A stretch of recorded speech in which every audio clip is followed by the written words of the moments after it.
What are relationships? How do they affect us? How are they part of our growth process? How are they part of our lives? People that come and go, and relationships we have with them.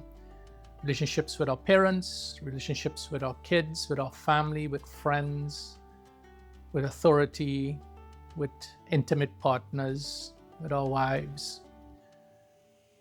How do these affect us? And how can we grow from them? If we look at relationships from the perspective that they are mirrors to us, things change.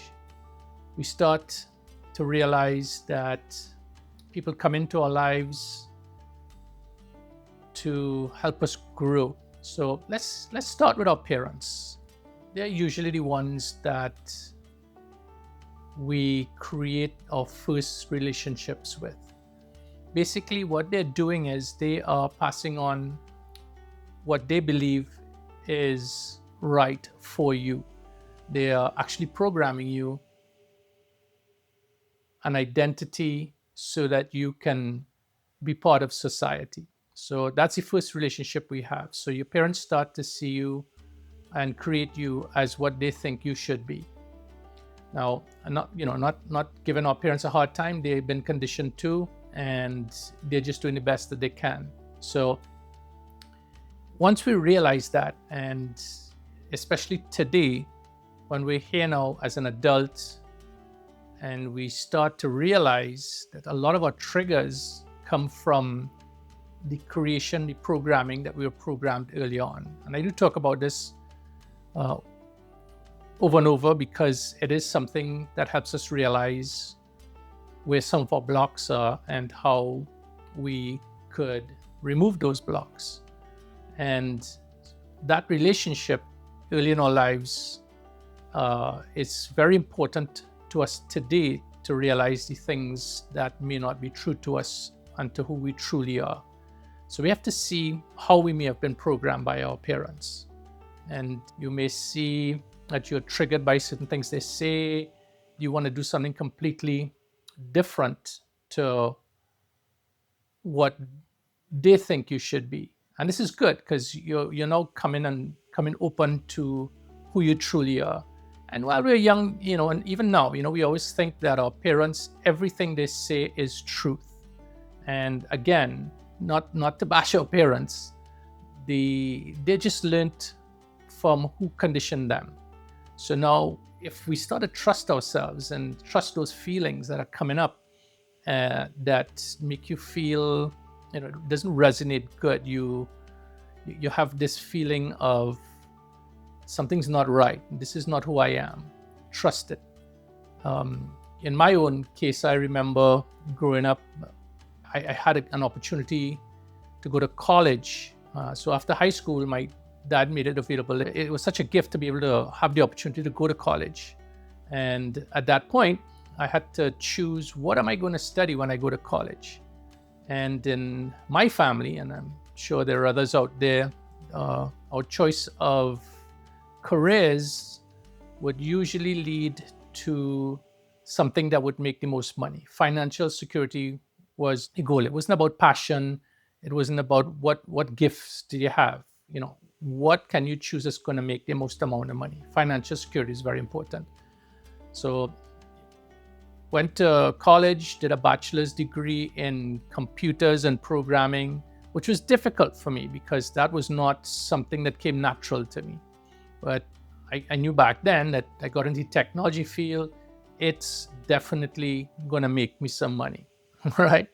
But that's, even while I was in college studying that, there were other elective courses. And one in particular was a metaphysics course, and it included spirituality. And I've always been fascinated by the human mind and always wanted to know more and more about it. And that particular class, I just love going to it. But that was not my major. I know now that I would have liked to study something else, but I went with the conditioning. I went with that relationship that I had with my parents, and thinking that, they know what's right for me. And now I know that that is not true. So even after that, I went on to get a master's degree in business. And now I realize after college is when my true education really started, the one that I really loved and had passion for. And I've been experiencing, studying, reading, meditating, and experiencing life for the last 40 years and learning so much about the mind, the body, and the soul, and who we truly are, and who I truly am, and who you truly are. And that's something I still have this passion that I want to share with others, my experiences. If I can help anyone uh, to come back to who they truly are and see that the power of who we are and how, you know, that we are this abundant, peaceful, calm, joyful, intelligent being, and it is who we truly are. And so that relationship with my parents and experiencing that, looking back now and doing self-inquiry, uh, now I know what is different and what that mirror was, what they were trying. When I look back at it, I see that they were trying their best, but what actually triggered me was trying to show me who I truly am. Didn't have to go with exactly what they wanted me to do. So today I choose differently when these things come up.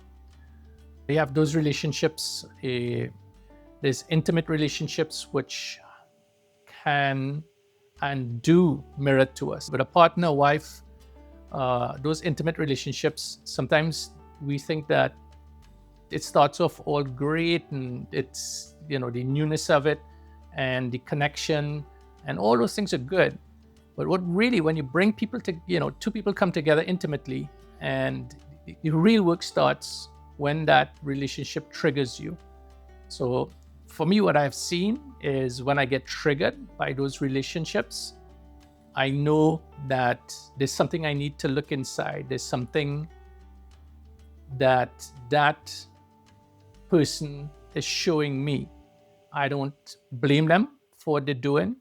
I try to do the self-inquiry. I actually do the self-inquiry to find out, okay, so why am I being triggered here by someone that I love, something that they're doing, and it makes me feel either angry, sad, whatever it is. So once you do that self-inquiry and see that relationship as a mirror, you get a trigger and you see what it really is. And usually what it is, they're showing you something and you might realize, oh, that I am angry with my wife because she's not listening to what I'm trying to say.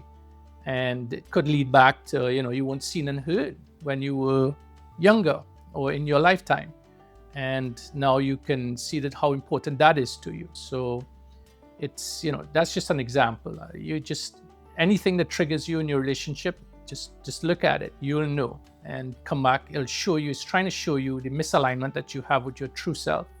So whatever that trigger is, you do the inquiry, self-inquiry, and you come back to who you truly are and then feel it. So now that you understand or you see it, once you try it, you'll see that you, instead of getting upset with people in your lives, with your relationship, and you start to see where it can help you open up and you start to grow, you start to feel better, you start to understand yourself more, you start to become who you truly are, you start to express your own creativity, you express who that person is.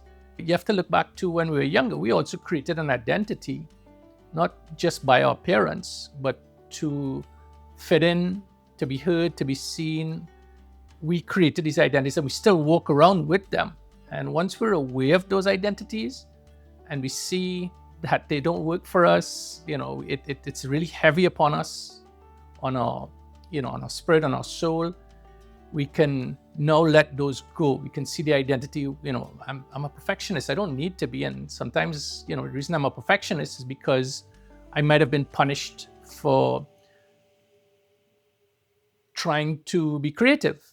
So I want to make sure I'm not punished anymore. And I try to be perfect and make sure that everything is perfect so I don't get punished. And you can feel in your system that is not true. And something that I've found that works really well for me, the body knows before the mind.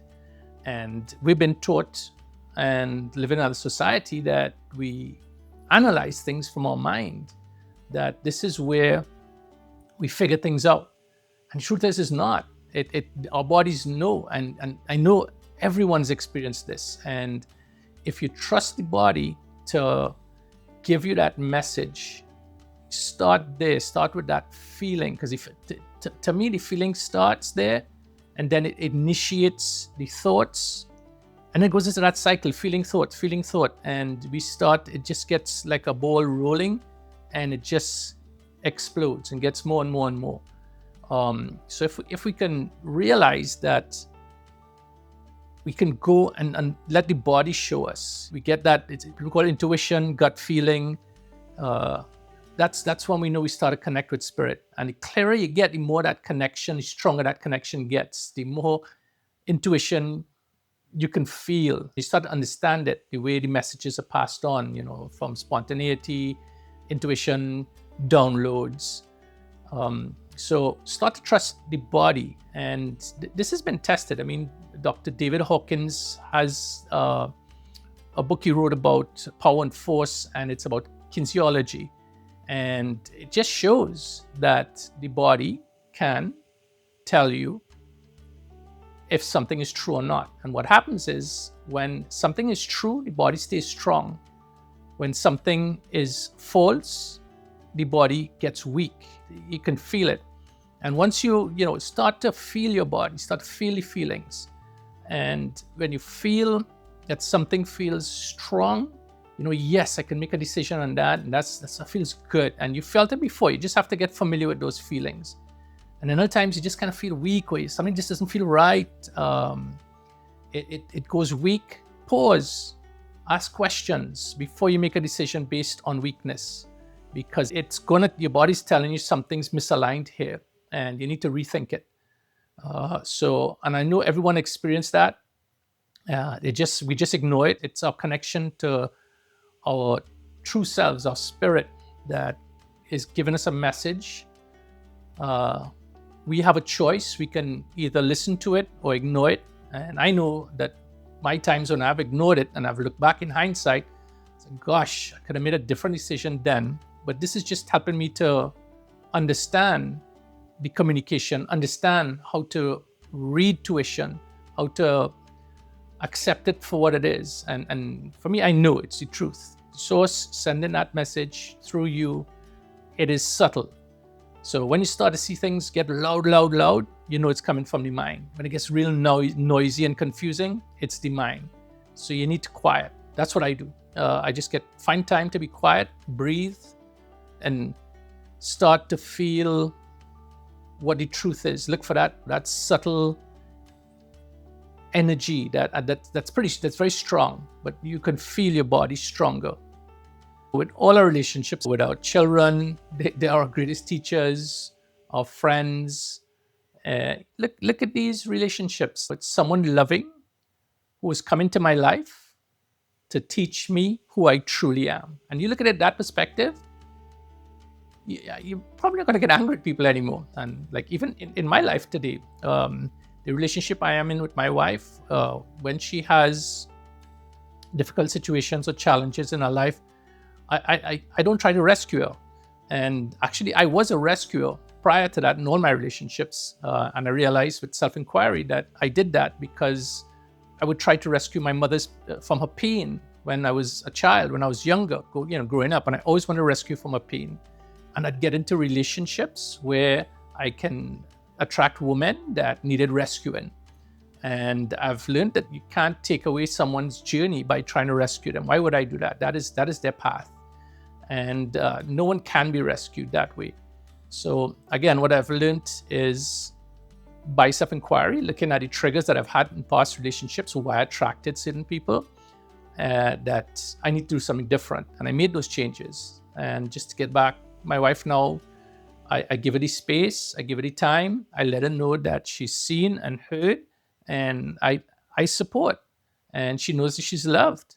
And that's the relationship that I enjoy today, and that's the relationship I want with everyone that's around me. And once your perspective on relationships change, what's going to happen is the people that no longer resonate with you energy wise, they will move out of your life, and then new people will come in because you've changed, your energy's changed, you're more living from that strong aspect of your soul, and you're realizing who you truly are, and you want to live that. You want to live who you truly are.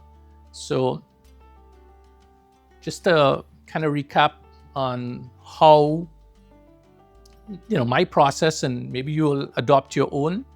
As soon as I'm triggered by someone that I love, I need to pause, I breathe, and I take some time to do a self-inquiry. If I can't do it any time, I'd like to take a note and say, okay, I'd like to sit down for a little while later and see why that triggered me. Don't just suppress it, because it's going to come back up. They always come back up. So just take note. I want to do self-inquiry and that trigger. Once you do that self-inquiry and you ask your guides, spirit, source, why this triggered me. So once you find that trigger, you'll see it's based on a belief. And then when you look at the belief and you realize, gosh, this belief is not even mine. It's not true. And you can use that tool that I told you about to feel in with the body to see if that belief is true or not.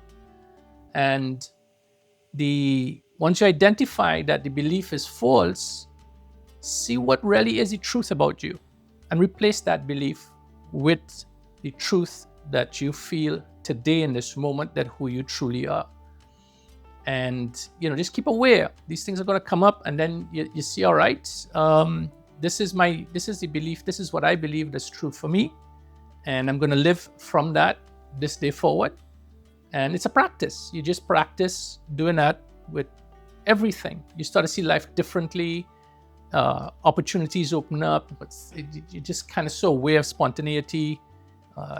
We've talked about there are no coincidences, so you start to see them as guidance, and definitely see the people in your life as coming into your life in a loving way to show you or bring you back to who you truly are and your true self. And it's just a practice. And for me, I meditate, and it's so funny. I meditate, and in meditation, I know we quiet the mind, and sometimes we can't do that all the time. But while meditating, you quiet your mind, you get downloads, and I differentiate downloads from thoughts. They may convert to that eventually, and then I will marinate on it. But it's showing me where a belief is true for me. So I meditate, I walk in nature, I breathe, I take my time. Be patient with yourself and keep practicing, and know that it's all from love. You're passing it through your heart. We've been accustomed getting upset with people in our lives and blaming them for not being kind or for their actions. If we again see them as an opportunity, a mirror to see who we truly are, and just reverse it, bring it back to you. And it just takes practice. The most important thing is to see it as a mirror, see relationships as a mirror, understand that some relationships have to go and others will come. And that's just your journey and your path. And it's okay. We're not trying to hurt each other. People are not trying to punish us. We actually brought them into our lives to teach us who we truly are. And that's how I live life. And I know if we avoid doing that, let's say just suppress it, and you look at people and you're a victim, and you start blaming them for what's happening in your life, and you see them, they're not kind, they're saying bad things, and these are all, they're probably doing those things, but you have to look at it from a different perspective, because if you don't, you're just going to live that life in that same cycle, and those thoughts are going to come up that are negative, that make you feel that you're not worthy, that you're not smart. You just keep living that life that has been programmed. So you want to reprogram now with the truth. And trust me, the people in your lives are showing you who you truly are once you see it from that perspective and go through a process and make the changes that show who you truly are, that I am strong, I am spirit, I am love, I am worthy, I am creative, and all these things. And enjoy the process.